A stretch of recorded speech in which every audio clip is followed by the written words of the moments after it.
अस्सलामुअलैकुम जी। तो उम्मीद है आप सब खैरियत से होंगे, खुश होंगे। तो आज की इस वीडियो में हम बात करेंगे उन तमाम भाइयों के लिए जो कि एक ही कमेंट या एक ही क्वेश्चन करते हैं कि हमने ड्राइविंग पे जॉब पर जाना है। कभी वो कहते हैं डिलीवरी की जॉब पर जाना है, कभी कहते हैं टैक्सी ड्राइवर के तौर पर जाना है।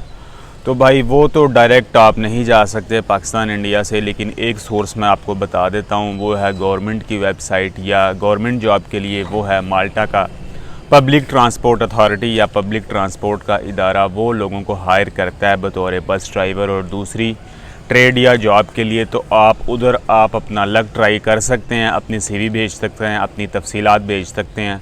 तो देख सकते हैं आपकी लक जो है आपको कहाँ लेकर जाती है। तो इसके लिए कोई ज़्यादा लंबा चौड़ा क्राइटेरिया चाहिए नहीं। कोई आपको किसी वेबसाइट पर जाकर अकाउंट बनाने की ज़रूरत नहीं है, ना ही आपका माल्टा में मौजूद होना ज़रूरी है। आप कहीं भी हों, आप इन जॉब्स के लिए अप्लाई कर सकते हैं। वेबसाइट में आपको बता देता हूँ, वो है maltapublictransport.com.mt। ये मुकम्मल तौर पर हुकूमती खाता है, आपको परेशान होने की ज़रूरत नहीं है। और अगर आपकी सीवी जो है वो एंटरटेन हो जाती है, आपकी सीवी जो है उनके क्राइटेरिया पर पूरी उतरती है, वो आपकी सीवी को एक्सेप्ट कर लेते हैं, तो आगे वो तमाम प्रोसीजर चलाएंगे। आपको परेशान होने की कोई ज़रूरत नहीं है।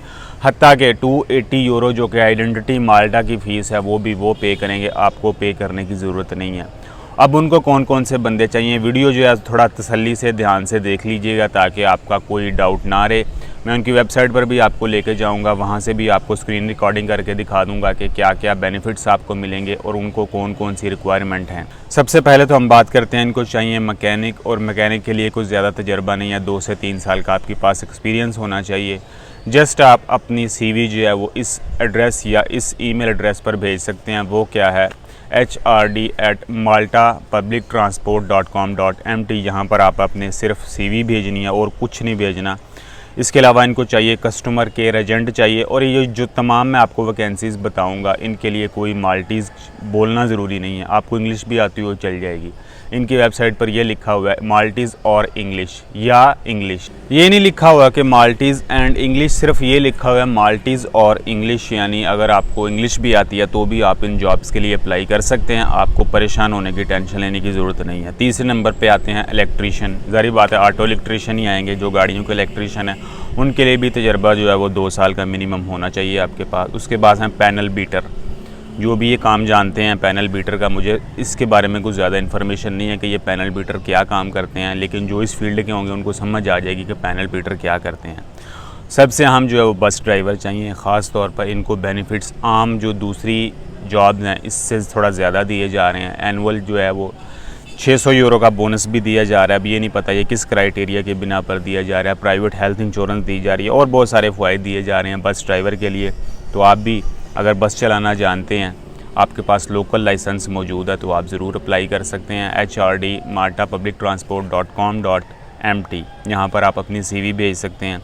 इसके अलावा सेल्स एजेंट चाहिए। तमाम वैकेंसीज़ के लिए सिर्फ इंग्लिश आपको थोड़ी बहुत बोलनी आनी चाहिए। टीम सुपरवाइज़र चाहिए।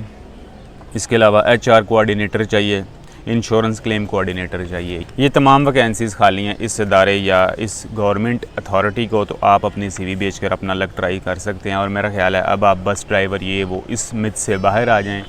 टैक्सी चलानी है जी, माल्टा को वीज़ा चाहिए, ऐसे भाई डायरेक्ट वीज़ा कोई भी नहीं देता। अभी मैंने कल जो मैंने क्वेश्चन छोड़ा था कि भाई UAE में जो बाइक राइडर का चक्कर है वो क्या है, तो जिस भाई ने भी बताया उसने यही बताया कि आप डायरेक्ट तलबात या डिलीवरों में नहीं आ सकते, आपको किसी मिडल मैन के ज़रिए आना पड़ेगा। और जो मिडल मैन होगा वो आपका लाइसेंस वगैरह, आपका वीज़ा वगैरह प्रिपेयर करेगा, तो फिर आप आगे जाकर डिलीवरों या उसमें काम कर सकते हैं। डायरेक्ट डिलीवरों या तलबात बंदों को हायर नहीं करती, ये किसी मिडल मैन या थर्ड एजेंसीज़ करिए बंदों को हायर करती है। इसी तरह करीम में भी काम कर सकते हैं लेकिन डायरेक्ट नहीं।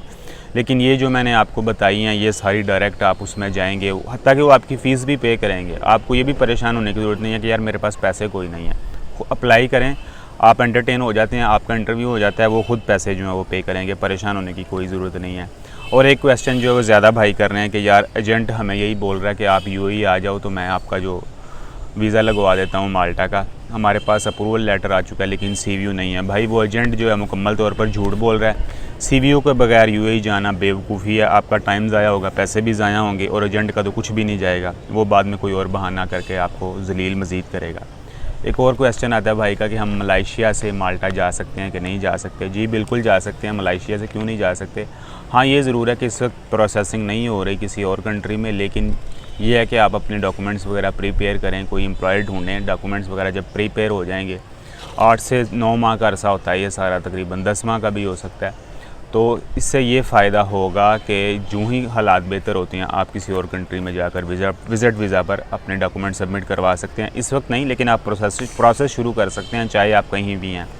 एक और भाई कह रहे हैं जी कतर में जो है वो माल्टा की एम्बेसी खुल गई है। देखें मेरे इल्म में ऐसी कोई बात नहीं है, मैंने मैप वगैरह पर भी देखा है लेकिन ऐसी कोई तफसील नहीं मिली। लेकिन एक माल्टा में दोस्त मौजूद है, उसने ये बताया कि मैंने यहाँ पर कतर की एम्बेसी देखी है। अब माल्टा की एम्बेसी कतर में मौजूद है या नहीं है इसके बारे में मुझे कोई इल्म नहीं है, जिसके गालिब या ज़्यादा चांसेस ये हैं कि ये ख़बर दुरुस्त नहीं है। मेरा नहीं ख्याल कि कतर में माल्टा की एम्बेसी है, क्योंकि अगर कतर में माल्टा की एम्बेसी होती तो जो फ़ॉरेन मिनिस्ट्री है माल्टा की, उसकी वेबसाइट पर कतर की एम्बेसी ज़रूर शो कर रही होती, लेकिन वहाँ पर कतर की एम्बेसी शो नहीं कर रही।